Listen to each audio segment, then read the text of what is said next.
जी अस्सलाम वालेकुम दोस्तों, मैं मोहम्मद रिजवान ख़ान, तहसील शकरगढ़, ज़िला नारवाल से। दोस्तों आप देख रहे हैं मेरा फेसबुक पेज और YouTube channel MR organic vermi compost farming.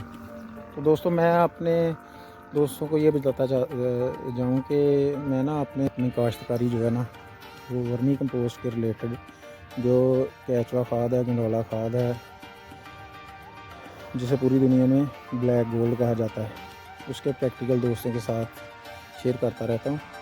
ये मैंने बनाया 42 इंच का रेज बेड और वाटर चैनल हमने तकरीबन 18 इंच रखा है।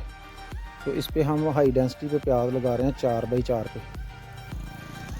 ये नसरपुरी प्याज की पनीरी मंगवाई, तो माशाल्लाह ये देखें, ये 4 बाई 4 पे हाई डेंसिटी पे लगाया हमने।